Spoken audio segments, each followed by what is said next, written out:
అందరికీ నమస్తే, నేను మీ తిరుపతి. రైతులు చూడాల్సిన వీడియో ఇది. మరీ ముఖ్యంగా జనవరి 26వ తారీఖు నుండి ఈ రోజుటి వరకు రైతు భరోసా రానటువంటి వాళ్ళు చూడాల్సిన వీడియో ఇది. మీ వాట్సాప్ గ్రూప్లలో, మీ సోషల్ మీడియా ప్లాట్ఫామ్స్లలో కూడా ఈ వీడియోని షేర్ చేసేటటువంటి కార్యక్రమం చేయండి. తెలంగాణ మాజీ ముఖ్యమంత్రి కల్వకుంట్ల చంద్రశేఖరరావు గారు వరంగల్లో భారీ బహిరంగ సభ పెట్టబోతున్నాడు. ఈ నెల 27వ తారీఖు సిల్వర్ జూబ్లీ సెలబ్రేషన్ అనేటటువంటి సభ. ఆ సెలబ్రేషన్ ఎందుకట అంటే బీఆర్ఎస్ పార్టీ పెట్టి దాదాపు 25 సంవత్సరాలు పూర్తయ్యేటటువంటి దశలో సెలబ్రేషన్ చేసుకుంటారు. అంటే పార్టీ 25 ఇయర్స్ యానివర్సరీ సెలబ్రేషన్. ఆ సెలబ్రేషన్ లో రైతులే టార్గెట్ గా పనిచేస్తా ఉంది బీఆర్ఎస్ పార్టీ. తెలంగాణ మాజీ ముఖ్యమంత్రి కేసీఆర్ బీఆర్ఎస్ పార్టీకి సంబంధించినటువంటి మాజీ ఎమ్మెల్యేలకు, ప్రస్తుతం ఉన్నటువంటి ఎమ్మెల్యేలకు ఆయన ఒక టార్గెట్ పెట్టిండట.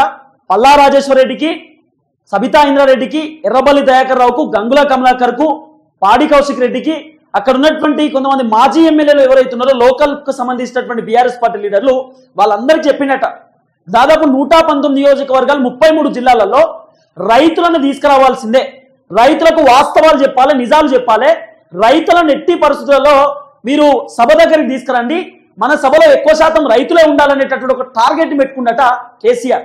ఇది చాలా మంది రాజకీయ విశ్లేషకులు, సీనియర్ జర్నలిస్టులు మాట్లాడుతూ ముందుకు వస్తున్నారు. అయితే ఊర్లలో బీఆర్ఎస్ పార్టీకి సంబంధించినటువంటి లీడర్లు ఏమని ప్రచారం చేస్తున్నారు తెలుసా?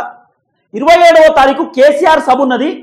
రైతు బంధు రాని వాళ్ళు, రుణమాఫీ కాని వాళ్ళు, పెన్షన్ రాని వాళ్ళు, మహిళలకు 2500 రూపాయలు గ్యాస్ సిలిండరు, లేకపోతే స్కూటీలు, కళ్యాణ లక్ష్మి కింద తులం బంగారము, ఇవన్నీ రాని వాళ్ళు మీరందరూ కేసీఆర్ సభకు రావాలి. కేసీఆర్ సభలో మీ బాధలన్నీ కేసీఆర్ చెప్పుకోండి. కేసీఆర్ మీ బాధలన్నీ వింటాడు. మీ బాధలన్నీ విని మీ బాధలన్నీ కూడా కేసీఆర్ సభలో మాట్లాడతాడు. మీరు కేసీఆర్ సభకు రావాలని చెప్పి చాలా మంది అక్కడ ఉన్నటువంటి జనాలని బీఆర్ఎస్ పార్టీ లీడర్లు చెప్తా ఉన్నారట, వాళ్ళతో డిస్కస్ చేస్తున్నారట. 27వ తారీఖు రండి అంటే వీళ్ళు ఏం చేస్తారు? ఇప్పుడు డబ్బులు లేకుండా గతంలో 500 రూపాయలు, 300 రూపాయలు, 200 రూపాయలు ఇస్తే కేసీఆర్ సభలకు వచ్చేది. కానీ ఇప్పుడు కాంగ్రెస్ పైన ఉన్నటువంటి వ్యతిరేకతను బీఆర్ఎస్ పార్టీ వాళ్ళు ఒకవైపు మలుచుకునే కార్యక్రమం చేస్తారు. అంటే ఏం చేస్తారు? ఇప్పుడు ఉన్న వ్యతిరేకత సిచ్యువేషన్ లో కేసీఆర్ బయటకు వస్తుండే, కేసీఆర్ మాట్లాడుతుండంటే జనాలే వస్తారు, మనం పైసలు పంచాల్సినటువంటి అవసరం కూడా లేదు అనేటటువంటి ఒపీనియన్ తోటి రైతులకు కూడా చెప్తున్నట. ₹1 ఎవరు ఇయ్యరు, మీరు స్వచ్ఛందంగా భారీ బహిరంగ సభకు రండి, ఆ సభలో రైతుల కష్టాలు, రైతుల బాధల గురించి మాట్లాడతాడు, మీకు రైతు భరోసా వచ్చిందా లేదా అనేది కేసీఆర్ చెప్పండి, వచ్చిన వాళ్ళు రండి, రాని వాళ్ళు కూడా రండి, కానీ రైతులు రావాలనేటటువంటి ఒక అంశాన్ని మొత్తం బీఆర్ఎస్ పార్టీకి సంబంధించిన లీడర్లు గ్రామాలలో చెప్తున్నట.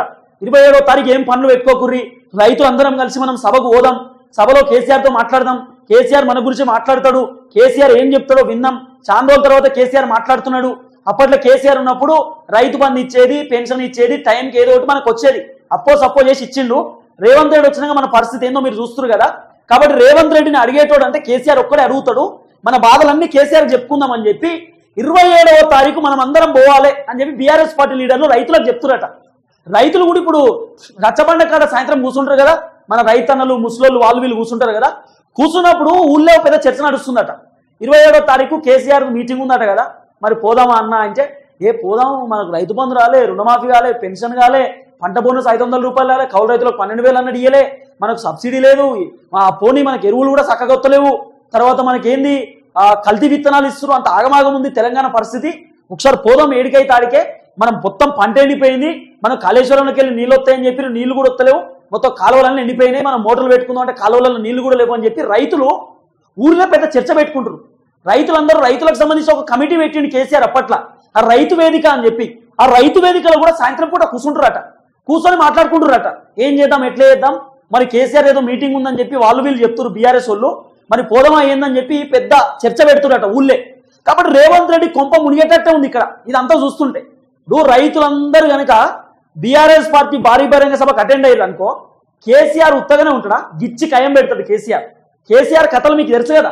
కేసీఆర్ బయటకు వచ్చిందంటే స్టార్ట్ చేస్తాడు, ఫస్ట్ కంచెలు స్టార్ట్ చేస్తాడు.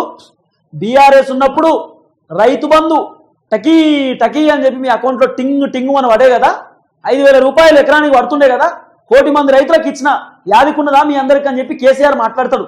మళ్ళీ ఇప్పుడేమంటాడు, అప్పట్లో నేను రైతు బంధు ఇచ్చేది, ఇప్పుడు ఆ రైతు బంధుకు రైతు భరోసా అని పేరు పెట్టిండు రేవంత్ రెడ్డి, మీకు రైతు భరోసా పైసలు ఇచ్చిండా? ఇయ్యలే. అప్పట్లో నేను రైతులకు ఎరువులు ఇచ్చేది, సబ్సిడీ ఇచ్చేటోని, రేవంత్ రెడ్డి సబ్సిడీ ఇచ్చిండా? ఎరువులు ఇచ్చిండా? ఇయ్యలే. పంట బోనస్ అని 500 రూపాయలు చెప్పి ఇచ్చిండా? ఇయ్యలే. తర్వాత కౌలు రైతులు 12,000 ఇచ్చిండా, ఇయ్యలే. ఇవన్నీ చెప్పిండు రేవంత్ రెడ్డి. రుణమాఫీ అప్పట్లో మేము రుణమాఫీ చేసినాం, ఇప్పుడు చేసిన రుణమాఫీ రేవంత్ రెడ్డి చేయలే. 2 లక్షల రూపాయల రుణమాఫీ అన్నాడు, చాలా మందికి గాలే. 2 లక్షల కంటే పైన ఉన్నటువంటి వాళ్ళు పోయి కట్టుకోండి అన్నాడు, మీరు కట్టుకున్నారు, వచ్చినాయా? రాలే. కేసీఆర్ మాటలు మనం ఊహించని తరహాలో ఉంటాయి. కేసీఆర్ జనాలను తన వైపు తిప్పుకోవడానికి నానా రకాల ప్రయత్నాలు చేస్తాడు. అది తిప్పుకోవాల్సిన అవసరం కూడా లేదు. ఇప్పుడు ఆల్రెడీ కాంగ్రెస్ ప్రభుత్వం పైన పెద్ద ఎత్తున వ్యతిరేకత ఉన్నది. ఊర్లో ఉన్నటువంటి జనం కాంగ్రెస్ ప్రభుత్వాన్ని పొట్టుపోటు తిడుతుర్రు, విమర్శిస్తుర్రు. మేమే లోగో పట్టుకొని జనాల దగ్గరికి పోతే జనాలు మమ్మల్ని కూడా తిడుతుర్రు. ఒక రైతన్న అయితే నన్ను పొట్టుపోటు తిట్టిండు ఫోన్ చేసి, అది మేము వినిపించలేని బూతులు, రికార్డు కూడా పెట్టుకున్నా. నన్ను తిడుతుండు, నువ్వు చేయబట్టే కాంగ్రెస్ కొట్టేసినప్పుడు దొంగ, ఇప్పుడు ఏంద్రా నీకు నోరు పనిచేస్తలేదా? రైతుల గురించి మాట్లాడరా, మహిళల గురించి మాట్లాడరా? ఏమైందిరా?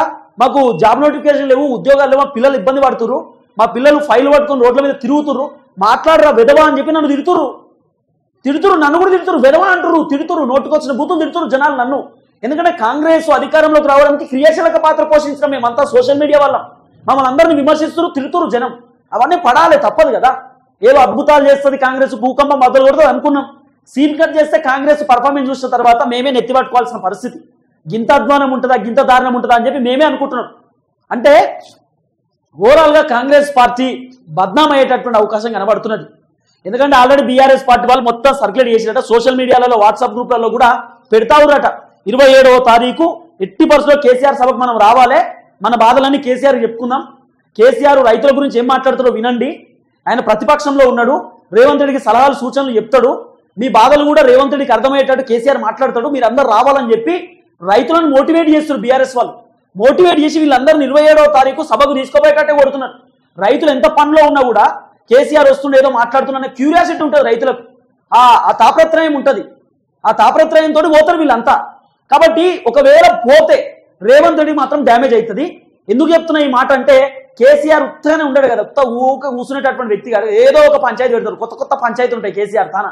కాబట్టి కేసీఆర్ అంత ఈజీగా ఊకునేటటువంటి వ్యక్తి కాకపోవచ్చు. కేసీఆర్ ఖచ్చితంగా గిచ్చికాయం పెడతాడు, ఏదో పంచాయతీ పెడతాడు. ఆ పంచాయతీలో భాగంగా కేసీఆర్ రైతుల గురించో మహిళల గురించి మాట్లాడడం, కళ్యాణ లక్ష్మి రాలేదని, స్కూటీలు రాలేదని, నిరుద్యోగ వృత్తి 4,000 రాలేదని, పెన్షన్ 4,000 రాలేదని అన్ని మాట్లాడతాడు కేసీఆర్. సర్వసాధారణం కదా. కేసీఆర్ టార్గెట్ కూడా గదేనట. మహిళలు, రైతులు మెయిన్ టార్గెట్ రావాలి, మహిళలందరూ ఈ రోలో నిల్చోవాలి, రైతులందరూ ఈ రోలో ఉండాలి, మనం అందరం కూడా మాట్లాడుకోవాలి అని చెప్పి కేసీఆర్ ప్లాన్. కేసీఆర్ పుట్టు పురాణం మొత్తం చెప్తాడు. ఆయన పార్టీలోకి ఎట్లా వచ్చింది, సిల్వర్ జూబ్లీ సెలబ్రేషన్ కదా, అది పార్టీ మీటింగ్ కాదు కదా, పార్టీ మీటింగ్ కాదు. కేసీఆర్ ఏం చేస్తారు, నాకు తెలిసి కాంగ్రెస్ ప్రభుత్వం గురించి మాట్లాడో పక్కన పెడితే వాళ్ళ గురించి గొప్పగా చెప్పుకుంటాడు. ఏది మా పార్టీ 25 సంవత్సరాలలో ఏం చేసింది, 10 సంవత్సరాలు మేము అధికారంలో ఉంటే ఏమేమి సంక్షేమ పథకాలు ఇచ్చినాం, ఏమేమి సంక్షేమ కార్యక్రమాలు చేసినాం, ఇవన్నీ కేసీఆర్ మాట్లాడతాడు. మాట్లాడినప్పుడు ఏమవుతుంది, జనాలు అందరూ కూడా అరే కేసీఆర్ మనకి ఇన్ని చేసిండా, కేసీఆర్ ఇన్ని అద్భుతాలు చేసిండా, రేవంత్ రెడ్డి వచ్చిన తర్వాత కేసీఆర్ చేసినన్ని కూడా చేయలే, అబ్బా కేసీఆర్ గ్రేట్ కదా అని జనాలు అనుకుంటారు కదా. అఫ్ కోర్స్ మన మైండ్లో ఇదే తిరుగుతుంది కేసీఆర్ మాట్లాడే మాటలు చూసి. కాబట్టి కేసీఆర్ మాక్సిమం జనాలను మోటివేట్ చేయడానికి ఇప్పుడు రేవంత్ రెడ్డి పైన, కాంగ్రెస్ పైన ఉన్నటువంటి వ్యతిరేకతను తన వైపు తిప్పుకునేటటువంటి ప్రయత్నం చేయొచ్చు అనేది పెద్ద చర్చ. కానీ రైతు భరోసా గురించి కేసీఆర్ పక్కా మాట్లాడేటటువంటి అవకాశం ఉందట. రైతు భరోసా గురించి ఖచ్చితంగా ప్రభుత్వాన్ని క్వశ్చన్ చేసేటటువంటి అవకాశం ఉందట. 27వ తారీఖు వరకు రైతు భరోసా ఇస్తే ఓకే, ఒకవేళ ఇవ్వకపోతే మాత్రం ఖచ్చితంగా ప్రభుత్వానికి ఇబ్బంది కావచ్చనే చర్చ కూడా ఉంది. కానీ రైతుల గురించి కేసీఆర్ ప్రధానంగా ఆ ఎమ్మెల్యేలకు చెప్పిండట, రైతులను టార్గెట్ చేయాలి, మనం రైతులను తీసుకురావాలి. టార్గెట్ మీన్స్ వాళ్ళని సభకు తీసుకురావాలి, రైతులు మన సభలలో ఉండాలి, మన సభలో మనం రైతుల గురించి స్పెషల్గా మాట్లాడుకుందాం అని చెప్పి కేసీఆర్ ఆల్రెడీ బీఆర్ఎస్ పార్టీ లీడర్లకు చెప్పిండు అనేది ప్రధానంగా వినబడుతున్నటువంటి చర్చ. మరి కేసీఆర్ మాట్లాడితే రేవంత్ రెడ్డి పర్ఫార్మెన్స్ ఖచ్చితంగా ఇబ్బంది కావచ్చు అనేటటువంటి కోణాలు అయితే వినబడుతున్నాయి. మరి రేవంత్ రెడ్డి అడ్డుకునే ప్రయత్నం కూడా చేస్తున్నట. ఇప్పుడున్న సిచ్యువేషన్లో, ఇప్పుడున్నటువంటి పరిస్థితులలో ల్యాండ్ ఆర్డర్ ప్రాబ్లం వస్తుంది, ఇప్పుడు సభ పెట్టొద్దు, మీటింగ్ పెట్టొద్దు అని చెప్పి పర్మిషన్స్ కూడా ఇస్తలేరట. తర్వాత కేటీఆర్ అయితే నేను చెప్పిండు 1200 ఎకరాలలో సభ పెట్టుకుంటున్నాం, దాంట్లో ఒక 200 ఎకరాలు పార్కింగ్కే ఇస్తున్నాం, అక్కడ ట్రాఫిక్ ప్రాబ్లం కూడా ఏముండదు, ఏమి ఇబ్బంది ఉండదు, వచ్చేటటువంటి జనాలకు భోజనాలు ఏర్పాటు చేసినాం, తాగడానికి నీళ్ళు ఏర్పాటు చేసినాం, ఫ్యాన్లు ఏర్పాటు చేసినాం, కూలర్లు ఏర్పాటు చేసినాం, మొత్తం టెంట్ పెట్టిస్తా ఉన్నాం, ఇక్కడ కూడా వాళ్ళకి ఎండ దాకకుండా అన్ని సౌలతులు ఉంటాయి, అన్ని ఏర్పాట్లు ఉంటాయి, ఎవరు ఇబ్బంది పడాల్సినటువంటి అవసరం లేదు, ప్రభుత్వానికి ఏమి ఇబ్బంది లేదు. ఆర్టీసీ బస్సులలో జనాలను పట్టుకొస్తాం, 500-600 ఆర్టీసీ బస్సులు ఆల్రెడీ చెప్పిరట, అవన్నీ కూడా తీసుకొస్తాం, ఏం ప్రాబ్లం లేకుండా ఏసీ బస్సులలో పట్టుకొస్తాం అవసరం అని కూడా జనాలకు అని చెప్పి కేటీఆర్ కూడా చెప్తున్నాడు. ఒకవేళ ముఖ్యమంత్రి రేవంత్ రెడ్డి పర్మిషన్ ఇవ్వకపోతే మేము కోర్టుకు పోయి పర్మిషన్ తీసుకొస్తామని కూడా కేటీఆర్ చెప్తున్నాడు. కానీ కాంగ్రెస్ వాళ్ళు మాత్రం లేదు అంత పెద్ద సభ ఇప్పుడు వర్కౌట్ కాదు, ల్యాండ్ ఆర్డర్ ఇష్యూ వస్తుంది, శాంతి భద్రతలు దెబ్బతింటాయి.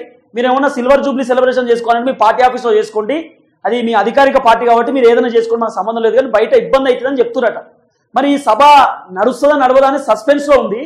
కానీ నడవకపోతే కేసీఆర్ వినేటట్టు లేడు, కోర్టు కన్నా పోయి పర్మిషన్ తెచ్చుకునేటట్టున్నాడు. ఎందుకంటే వాళ్ళు ఏం చెప్తున్నారు, మేమేం భారీ బహిరంగ సభలు ఎలక్షన్ ప్రచారం కోసం చేస్తలేము, మా పార్టీ సెలబ్రేషన్స్ మేము సెలబ్రేట్ చేసుకుంటున్నాం, మా జనాలతోటి, మా తెలంగాణ ప్రజలతోటి, మా ప్రజలు వస్తారు, మేము వస్తాం, మేమందరం సెలబ్రేట్ చేసుకుంటాం అని చెప్పి కేసీఆర్ చెప్తున్నాడు అనేది ఒక పెద్ద చర్చ. కానీ లక్షల మందితో సభ పెట్టడానికి రెడీ అవుతున్నాడు. 1200 ఎకరాలు అంటే మరి 1000 ఎకరాలు మామూలు విషయం కాదు. చాలా 1000 ఎకరాలు అంటే చాలా మంది జనం పడతారు, చాలా పెద్ద సభ అన్నట్టే లెక్క. ఈ నమూనాను మనం చూసుకుంటే అక్కడ గుట్టలు పుట్టలు అన్ని సాఫ్ చేసిరు, చెట్లు కూడా కొట్టేసిరు, అంత రెడీ ఉంది ఇప్పుడు. కానీ రైతులు మాత్రం ప్రధానం, రైతు భరోసా గురించి ఖచ్చితంగా మాట్లాడుకోవాలనే ఆలోచనలో కేసీఆర్ ఉన్నాడట. ఎంతమందికి రైతు భరోసా ఇచ్చిరు, ఎంతమంది అకౌంట్లో పడ్డాయి అనేది మొత్తం డేటా తీసుకుండట. రుణమాఫీ కూడా ఎంతమందికి చేసిరు, రుణమాఫీ ఎంతమందికి అయింది ఏం కథ అనేది డేటా తీసుకుండట. పంట బోనస్ ఎంతమందికి ఇచ్చారనే డేటా తీసుకుండట. తర్వాత కౌలు రైతులకు ఎంతమందికి అకౌంట్లో పైసలు వేసారనే డేటా కూడా తీసుకుండట. మొత్తం డేటాతో కేసీఆర్ మాట్లాడబోతున్నాడు అనేది కూడా కొంత వినబడుతున్నటువంటి చర్చ. సరే చూద్దాం ఏం జరగబోతుంది. 27వ తారీఖు కేసీఆర్ పర్ఫార్మెన్స్ ఏ విధంగా ఉంటుంది, కేసీఆర్ మాటల వల్ల ప్రభుత్వానికి ఏమైనా డ్యామేజ్ అవుతుందా అనేది కూడా ముందు వేచి చూడాల్సినటువంటి అవసరం ఉంటుంది. చూద్దాం.